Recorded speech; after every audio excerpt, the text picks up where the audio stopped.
Hello, my name is Dwight Norris of FishingNetwork.com, and today we're going to talk about time management activities.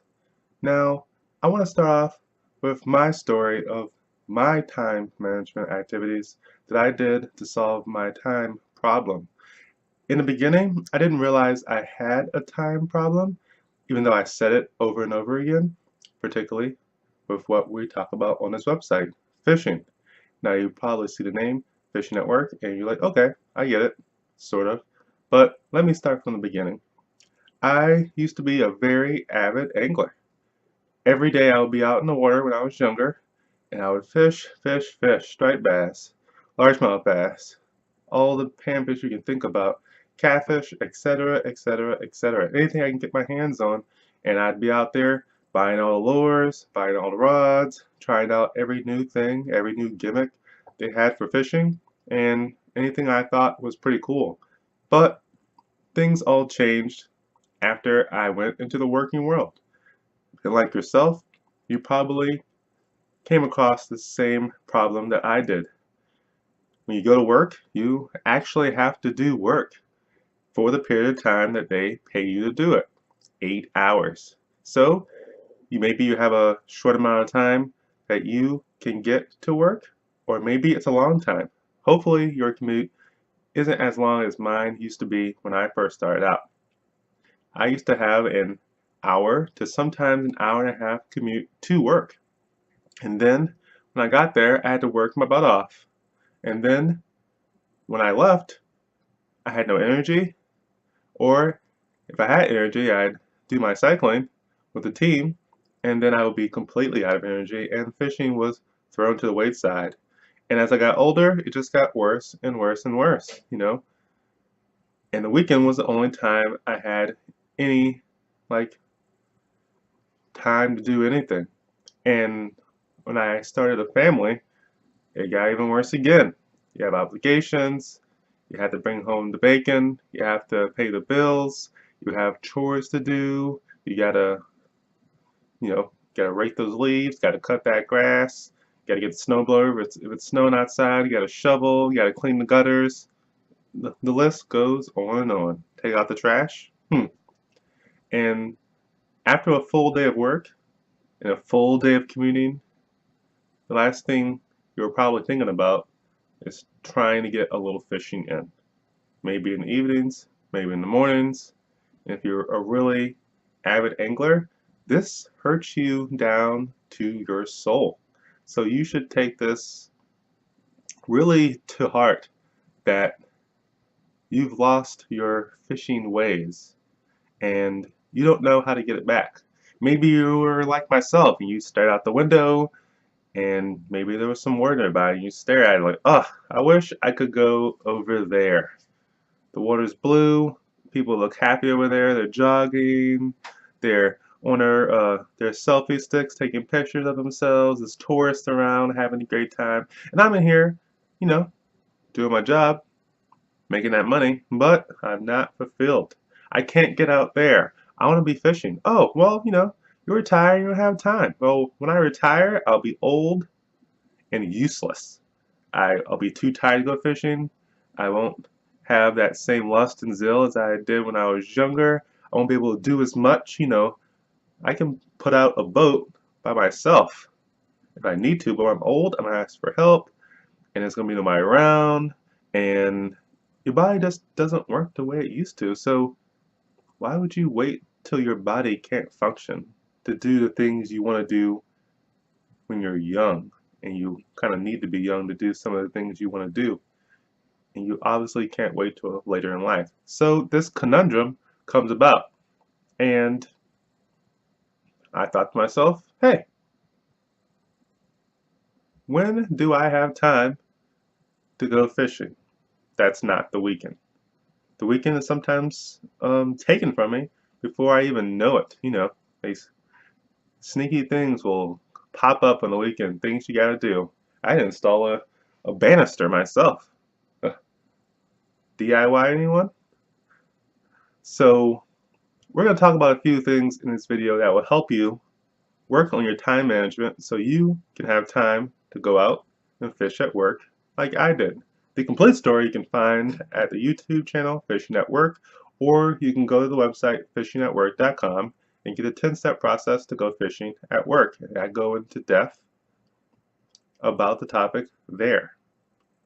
So the first thing we're going to talk about is the time management document that I made that got this whole thing started and got me in the process to learn how to manage my time and use it effectively. And then I'll talk about test time blocks, because you want to know when those time periods are and when you can use them effectively. Sometimes they can be used, and for certain people. You know, some people have families, some people have children, some people are just getting out of college, don't have too many obligations, but they still have to work. And they might want to fish 8 hours a day instead of 2 or 3. We all have our different lifestyles and places in our life that we're at. So I like to cater to everybody. Also, you want to talk about alerting your family and friends about what you're doing. They don't want to think you're crazy. Hey, mean you're not going to go eat lunch with us, dude? You know, we're going to go to this cool new place, or let's going to go to the bar, or something else that isn't quite as appealing as going fishing, but maybe you do it anyway because, you know, you like your friends, you want to hang out with them, but you don't have to do the same thing every day. Also, we talk about consistent change and what that entails, and then the fact that time management really isn't just for fishing, it's for everything. And you can use this technique, this activity, to really get some time management importance into your life on other aspects that maybe you want to follow. So let's talk about the time management document. You'll actually find this in a nice, I actually have a video review where I have a little screen of my head, and then I have the document open and I show in live action everything I do. And it's on YouTube, but it's not actually for everybody.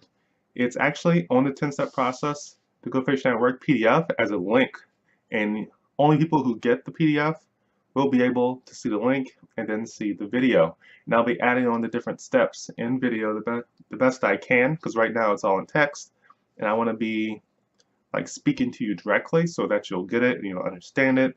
And when we talk like this, it makes a relationship, so you'll get to know me, maybe even like me and trust me about how I do things, and more importantly, you'll go out there and try it, because what I say really can't sway everybody. I implore you to take anything I give away on my website or on the video and just go out and try it. Get all your stuff together.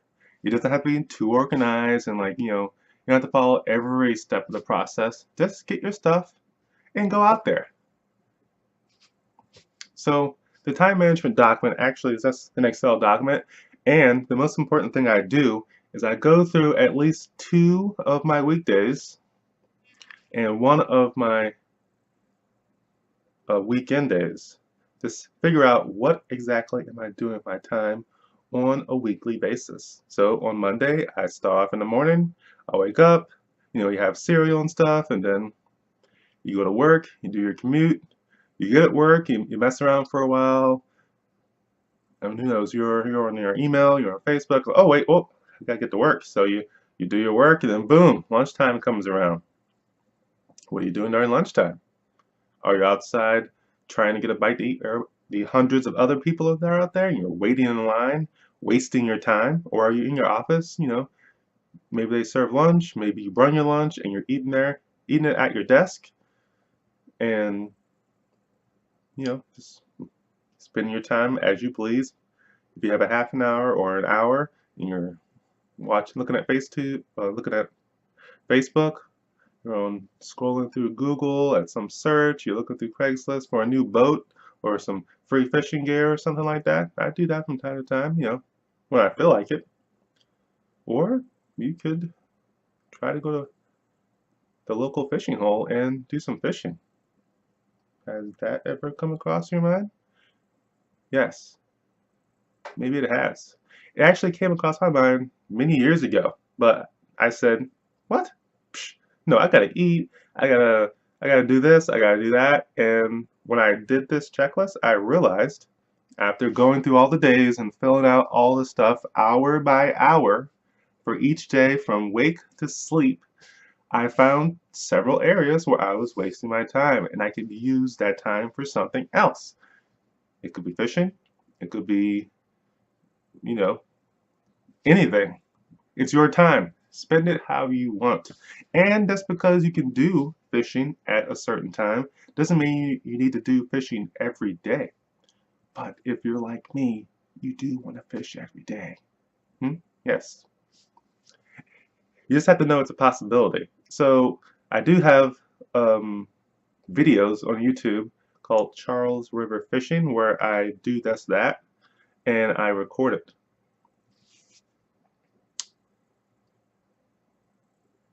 So I think that's all I have to say about the time management document. It's a simple thing, but it makes all the difference. Everything starts from there. So the next section is about the test time blocks. And it's basically what I just said. You need to test your times that you actually find the fish. If it's in the morning and you have a short commute, maybe you take a half an hour, maybe you take 45 minutes to use that time to try to do some fishing on the go. I actually bike to work most of the time when the weather permits, and I've decided that I'll do some commute fishing. I'll take my fishing rod with me, I'll have my bait or my lures, and I'm going to hit the shoreline because I can go right up the river. And I'll hit the shoreline, I'll hit some structure at some key places, I'll try some new places out, and it's like 5 minutes here, 5 minutes there, 5 minutes there, and I can work a lot of water. I can do the bridge abutments and everything, places I couldn't get to when I use my other time, which is fishing at work, which is during the lunchtime period. When I'm there, I'm only able to go where I can go by bus or train or walk to.